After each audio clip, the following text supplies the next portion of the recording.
about overview of NABH eye care standard, introduction to accreditation standards, migration from entry level to NABH standards.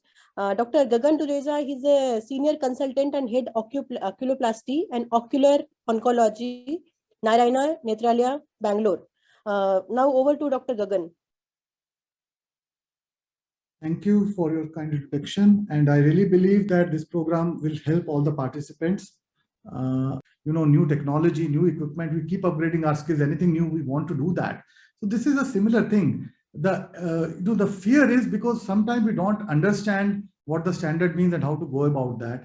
And this webinar and many others training programs which are happening through AIOS and through COW and Dr. Nirmal organizes through Livewire along with CIPLA makes the journey easy for you. And there's a big panel of speakers. I believe you are in touch with many of them, and they will be all willing to help you in case you have any further doubts beyond this webinar. So accreditation implies an external official recognition of anything and acceptance of that recognition by public, by external agencies, by other providers. Like patient will accept that it's an NABH accredited, or the insurance company will accept, or the government will accept. So that's something what accreditation is. And quality in hospital is about meeting expectation of stakeholder. So that will be first thing is patients, then obviously statutory and legal requirements, other customers, then the owners of hospital or the trusts which are running hospital, and third parties. So they have an expectation from us, and we need to meet them to succeed and to flourish. And quality and accreditation is something old. The root cause of quality assurance initiative started by Florence Nightingale, and we all of us have read that story, going to the American College of Surgeons. And in India, QCI started the quality initiative in 1997. So QCI is a government of India organization, and NABH is under QCI, and NABH is a board for accreditation for healthcare services. Some abbreviations which I'm going to use and further will be, one is SCO. SCO is healthcare organization. SHCO is small healthcare organization where the bed capacity is less than 50 beds. And ECO is an abbreviation used for eye care organization. So I hope this will make our task easy so we know what you're referring to.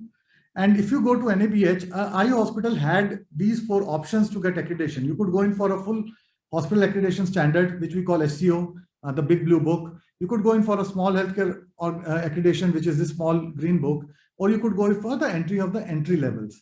So along with this, as Dr. Nirmal told, they are not specific to ophthalmology, and the daycare part is not very much clear in this standard because they are geared towards a full specialty, a regular hospital.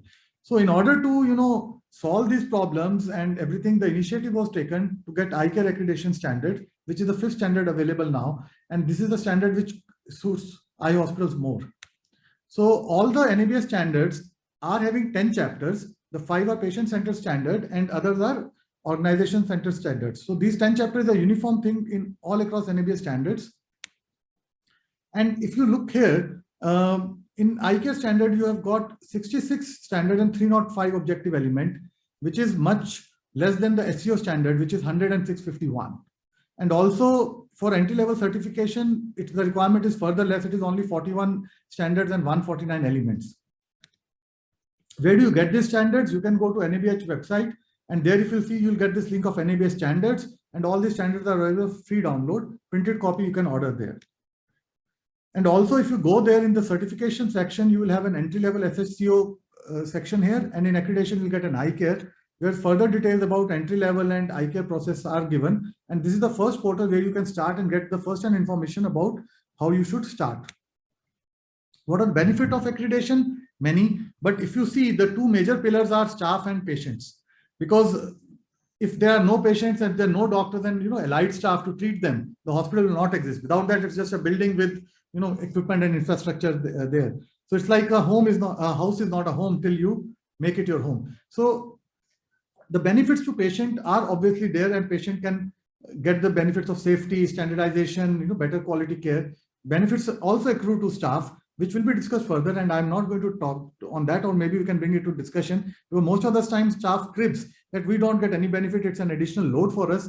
Believe me, I also did that, but once we went into accreditation, that is year 2008, I really believed it had helped us, and it really helps us on a day-to-day basis as far as me working as a doctor in an NABH panel hospital goes.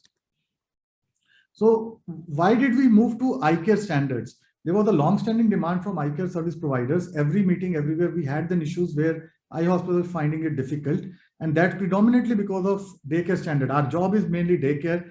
And if you see, dental and other are daycare procedure like dermat. And whereas we operate also on daycare. So ophthalmology is unique in a way that, we have a big OPD load. So we have a medical branch, and we also operate surgically on a daycare basis. So this is a unique proposition only for this specialty. And thanks to all the liaising by NABH, Dr. Nirmal, who was heading the committee, and Dr. KK Kalra from NABH, a committee was formed, an expert group where 5 members were nominated by NABH and 5 by AIOS to look into how can the ophthalmology fraternity be benefited, and can something be done for this. So the initial few things which we'll highlight, which this committee discussed and got the feedback from AIOS members, where the eye care practitioners had an issue with the NABH. One was infrastructure requirement regard to OT. And then was the role of paramedical workers, optometrists, MLOPs, different states use different names. So what they are supposed to do and what they can do. And then the nursing requirement in ophthalmology is less compared to, let's say, an ICU or a general hospital. And we don't have available manpower in nursing department, which is suitably trained on eye care part or ophthalmology part. Then there is lots of consumables which we share in ophthalmology. And as Dr. Namrata mentioned, lots of them are used on a daily basis. And who will administer medication? 90% of our administration are drops. So they are administered by patients at home. And in our OPD, then it can be also administered by a staff who has been taught how to use drops. It's not that only a doctor and a nurse can apply an eye drop.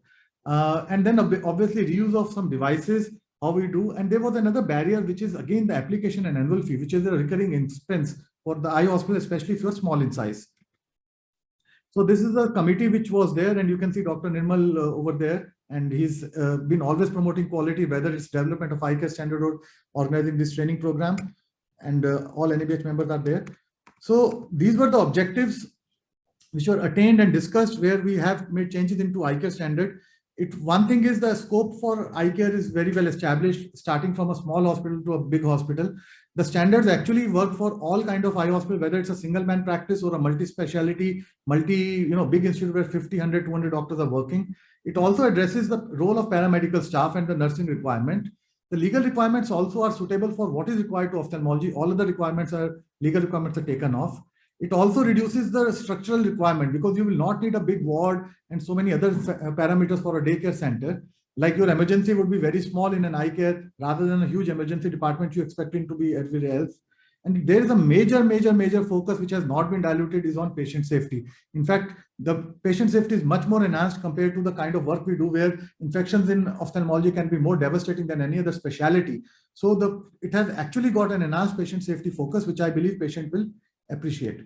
And one of the things to address the OT standard was that general OT standards which are much more suitable to eye care rather than the super specialty OT standards have been fixed. There is no mandatory requirement on the OT size.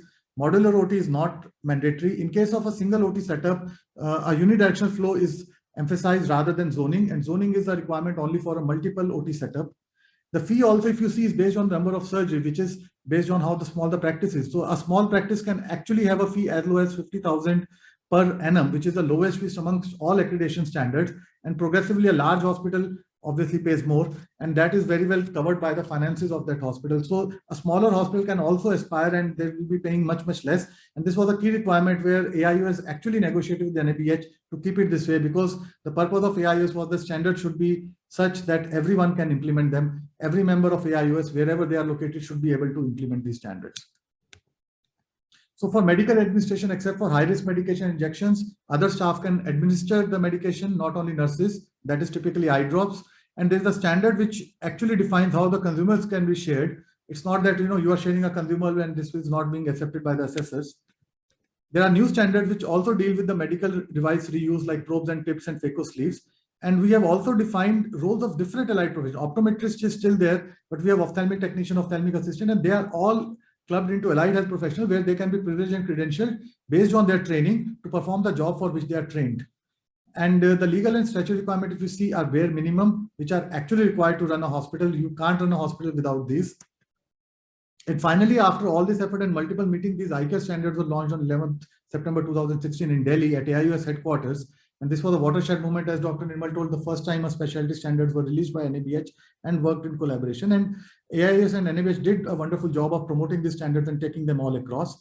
Some more information about changes in this and how to implement these eye care standards is in the eye care guidebook, which is available from NABH. You can get this book and you will get more details of what I'm talking about. I've just briefed upon few important points and many much more. But is it the best standard? Is it all done? No, it's work in progress. And I really believe with AIS leadership here on this board and other members, I believe that once we get the second revision, we will have much improvement in what it is there, and that might be something which we really aspire for. And just a brief, there are some useful resources I would just give you where you can after this webinar go and kickstart your knowledge about accreditation. One is the NABH website, which I already showed. Start from there. The official version would be there. This is again an AIS CME series book on eye care accreditation, and this is a wonderful book because it is written by ophthalmologists and it has ophthalmology in mind. You take any other thing, it will talk about general hospital. This is specific to ophthalmology, available free of download for AIS members across.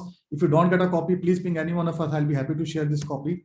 And many of the authors are available with you today here.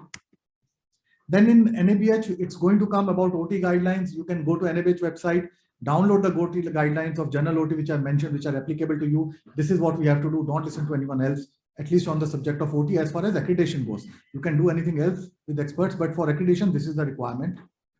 And CAHO has got lots of resources. And in fact, they really had earlier a CAHO CPQIH book, and they have an infection control manual, which is really good read. I think so that's only given to course participants now. CAHO can specify it's not available for download or sale on the website, but that's again, and CAHO also does a wonderful CPQIH program, which I believe is great if you really want to get serious about quality. And also NABH conducts different courses, which information is available on website.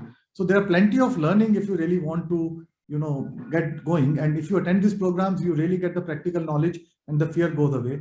And then something like hand hygiene, which is emphasized in NABH. I never was taught hand hygiene during my PG or my MBBS, but it's a very fairly simple standard where everyone is there, and NABH will always talk. Go and get the WHO page is there on hand hygiene guideline. You can read all about hand hygiene, and one standard is taken care of, which we struggle. And similarly, there is a WHO safety checklist, which you can get all the information, video, how it is there. And the modified version is published in lots of our journals, Tamil Nadu Journal, and I think so IGO also. You can adapt this to for ophthalmology. Wonderful tool, really helps. It's not only a paper. Once you start using it seriously, you realize that in 2-3 months time, this surgery does help you to prevent a major catastrophe or an incident. And then some high list medicine, high alert drugs list you can get from ISNP or something similar. And list of look-alike, sound-alike drugs is all available. You can just see and copy what you are using. And an accreditation journey, unfortunately, we started a bit late. And the Western countries, especially USA, Canada, Australia, have started much earlier. And you can go to their website and see there's so much of educational material which we can adopt to our practice in spite of looking at any day. There are certain, these will definitely keep us abreast of what's going on. And obviously, NHS has wonderful things about quality on their website free of cost. So these are some resources which you might need to refer to. Go for accreditation and go for quality, which is much beyond than what NABH wants. And truly, you become a quality champion in your own. Thank you for patient hearing. And I believe more details will be discussed by following speakers. Thank you. Yeah.